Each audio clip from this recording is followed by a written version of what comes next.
नमस्कार, बहुत स्वागत है आपका न्यूज एट 3 में। मैं हूं आपके साथ प्रेरणा मिश्रा। शुरुआत करेंगे। मुख्यमंत्री भूपेश बघेल ने रायपुर में बेरोजगारी भत्ता योजना का शुभारंभ किया।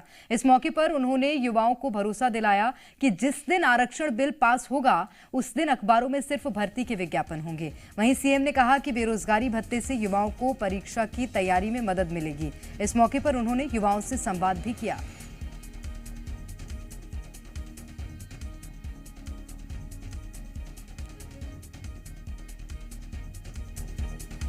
तो आज मुख्यमंत्री भूपेश बघेल ने रायपुर में बेरोजगारी भत्ता योजना का शुभारंभ किया और इस मौके पर उन्होंने युवाओं को भरोसा दिलाया कि जिस दिन आरक्षण बिल पास होगा उस दिन अखबारों में सिर्फ भर्ती के विज्ञापन होंगे। वहीं सीएम ने कहा कि बेरोजगारी भत्ते से युवाओं को परीक्षा की तैयारी में मदद मिलेगी। इस मौके पर उन्होंने युवाओं से संवाद भी किया। इस राशि से इन छोटे छोटे कार्यों को आप संपादित करेंगे तो निश्चित रूप से घर को परिवार वालों की मदद होगी और आपको भी बार बार आपको ये बताना नहीं पड़ेगा कि मुझे इस पैसे के लिए इस काम के लिए इतना पैसा चाहिए। तो ये राशि आपके खाते में होगी। और सबसे बड़ी बात यह है कि ये आपको चेक लेने के लिए आपको जनपद के कार्यालय, नगर निगम के कार्यालय जाना नहीं पड़ेगा, सीधा आपके खाते में ट्रांसफर हो रहा है। आज जैसे हमने अभी 16 करोड़ से अधिक की राशि आपके खाते में ट्रांसफर कर दिया। जैसे आवेदन भी कार्यालय में जाने की जरूरत नहीं है, ऑनलाइन आपने उसको फॉर्म को भर दिया। वेरिफिकेशन करने के लिए भी नजदीक के केंद्र में आपको जाके वेरीफाई किए हैं। 8% जो हितग्राही हैं उसके फॉर्म रिजेक्ट हुए हैं, उसको भी हायर अथॉरिटी पे उसको अपील करने का अधिकार है। यदि किसी फॉर्म रिजेक्ट हो गया है तो अपील भी कर सकता है, उसका भी इसमें प्रावधान रखा। और ज्यादा जानकारी लेंगे। सत्य प्रकाश इस वक्त हमारे साथ सीधे जुड़ गए हैं। सत्य प्रकाश, आज एक बड़ी सौगात युवाओं को मुख्यमंत्री की ओर से और इशारों इशारों में आरक्षण बिल को लेकर निशाना साध दिया। बिल्कुल, देखिए, मुख्यमंत्री भूपेश बघेल ने आज जो बेरोजगारी भत्ता है उसका अंतरण किया है युवाओं के खातों में और सीधे डायरेक्ट खातों में ट्रांसफर हो रहा है। तो ऐसे में चेक वाली कोई प्रोसेस भी नहीं है।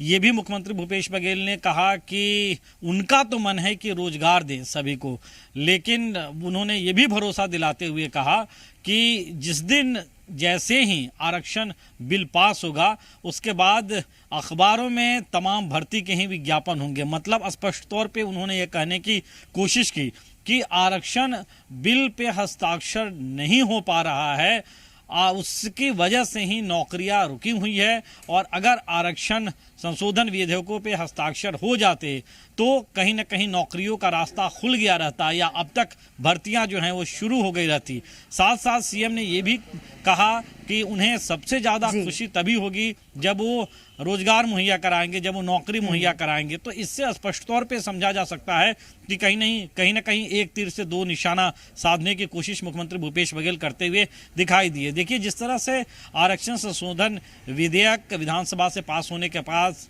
राज्य भवन गया और राजभवन में अब तक जो है वो राज्यपाल के हस्ताक्षर नहीं उस पर हो पाए हैं, न वो वापस हो पाया है। तो ऐसी स्थिति में लगातार मुख्यमंत्री भूपेश बघेल के भी बयान आते रहे हैं कि भर्तियां रुकी हुई है, नौकरियां नहीं मिल पा रही है युवाओं को। और जैसे ही आज उन्होंने स्पष्ट तौर पे कहने की कोशिश की कि आरक्षण संशोधन विधेयक पास हो जाएगा, मतलब हस्ताक्षर उस पे हो जाएंगे, वैसे ही नौकरियों के रास्ते खुल जाएंगे। सत्य प्रकाश, इन सब के बीच में सबसे अहम ये है कि जब आज मुख्यमंत्री ने सौगात दी तो बीजेपी ने भी सीएम भूपेश बघेल पर हमला बोला है।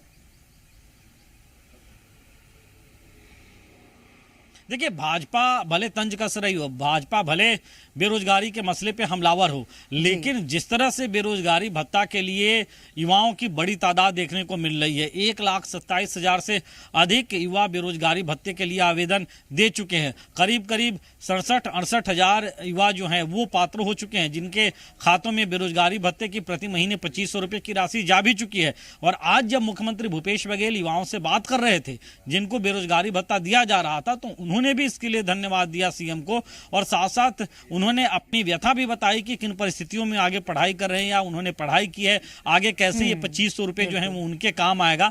लेकिन सबसे बड़ी बात इस बीच में जरूर है कि नौकरी की उम्मीद, नौकरी की आस लिए जो अभ्यर्थी, जो युवा बैठे हैं वो ये चाहते हैं कि बेरोजगारी भत्ता नहीं बल्कि उन्हें नौकरी मिले। और ऐसे में मुख्यमंत्री भूपेश बघेल ने भी भरोसा कहीं ना कहीं दिलाने की कोशिश की है। तो आने वाले वक्त में क्या कुछ सिचुएशन रहता है, हस्ताक्षर होता है क्या, आरक्षण संशोधन विधेयकों पे वापस लौटाया जाता है, क्या कुछ आगे स्थितियां रहती देखना होगा। सत्यप्रकाश, मैं रोकना चाहूंगी आपको, मैं लौटूंगी आपके पास सत्यप्रकाश, और सुना देते हैं कि मुख्यमंत्री भूपेश बघेल ने आरक्षण विधेयक को लेकर क्या कुछ कहा है। दुर्भाग्य ये है कि ये बिल जो है बहुत सारे विभाग में हम भर्ती करना चाहते हैं, लेकिन हो ये रहा है वो बिल अटका हुआ है राजभवन में, और जिस दिन हस्ताक्षर हो पाएगा उस दूसरे दिन सारे पेपरों में, सारे समाचार पत्रों में, मीडिया में केवल छत्तीसगढ़ के भर्ती का विज्ञापन ही दिखाई देगा। हमारी तैयारी पूरी है लेकिन अटका हुआ है राजभवन में, और उसके कारण से ये परेशानी है आपके। मैं समझ सकता हूं आप इतना मेहनत करके जो सपने संजोए हैं उसको साकार करना चाहते हैं, और उसमें इस प्रकार से जो वैधानिक परिस्थिति बनी है उसके कारण से ये नहीं हो पा रहा है, इसका मुझे दुख जरूर है। और सत्यप्रकाश हमारे संवाददाता लगातार हमारे साथ बने हुए हैं। सत्यप्रकाश, इससे पहले भी मैंने आपसे सवाल किया ही था कि मुख्यमंत्री भूपेश बघेल ने इशारों में आरक्षण संशोधन विधेयक को लेकर एक बार फिर से निशाना साधा है, और उनका यही कहना है कि जिस दिन बिल पर हस्ताक्षर हो जाएंगे अगले दिन से अखबारों में भर्तियां ही भर्तियां होंगी। देखिए, सीएम के बयान में भरोसा भी दिखा और तंज भी दिखा। सीएम भूपेश बघेल भरोसा दिलाते हुए तमाम प्रदेश के युवाओं को नजर आए कि सिर्फ और सिर्फ भर्तियां इस वजह से रुकी हुई है कि आरक्षण संशोधन बिलों पे हस्ताक्षर अब तक नहीं हो पाए हैं, मतलब वो मंजूर नहीं हो पाए हैं, मतलब वो कानूनी तौर पे अमली जामा नहीं पहन पाए हैं। लेकिन सरकार की अपनी पूरी तैयारी है और सरकार प्रतिबद्ध है, सरकार कटिबद्ध है नौकरियां देने के लिए, और सरकार स्तर पर पूरी तैयारी है। दूसरी ओर तंज इस लिहाज से माना जा सकता है क्योंकि लगातार इस बात को मुख्यमंत्री भूपेश बघेल कह रहे हैं कि नौकरियां इसीलिए रुकी है क्योंकि हस्ताक्षर नहीं हो पा रहे हैं, और हस्ताक्षर अगर हो जाएंगे तो फिर नौकरियों के रास्ते खुल जाएंगे। तो ऐसे में एक तरह से तंज इसलिए माना जा रहा है कि एक सांकेतिक तौर पे मुख्यमंत्री भूपेश बघेल मैसेज भी देने की कोशिश कर रहे हैं कि इस पे अब हस्ताक्षर हो जाना चाहिए, आखिर देर क्यों। निश्चित रूप से, और ये बयान मुख्यमंत्री भूपेश बघेल का युवाओं को भरोसा देता हुआ भी नजर आया है, और चुनावी साल में ये योजना किस तरह से कांग्रेस को फायदा पहुंचाएगी, सत्यप्रकाश, ये भी मैं आपसे जानना चाहूंगी।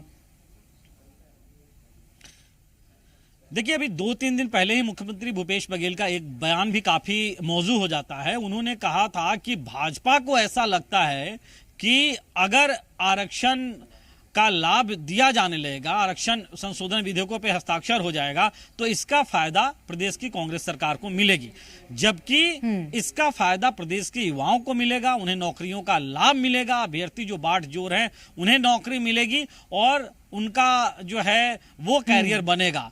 इस बीच में अब आज जो मुख्यमंत्री भूपेश बघेल का बयान आया है, निश्चित तौर पे यह साल विधानसभा का चुनाव वाला साल है।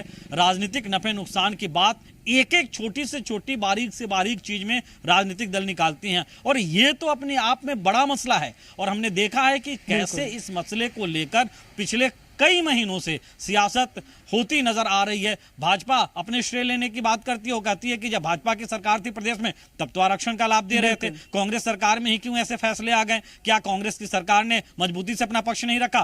कांग्रेस दूसरी ओर कह रही है कि भाजपा के लोग रुकवा रहे हैं, हस्ताक्षर नहीं होने दे रहे हैं। ये युवाओं को एक बड़ी सौगात के साथ साथ युवाओं को साधने की एक बड़ी कवायद भी कांग्रेस की मानी जा सकती है। सत्यप्रकाश, बहुत शुक्रिया आपका तमाम जानकारी के लिए।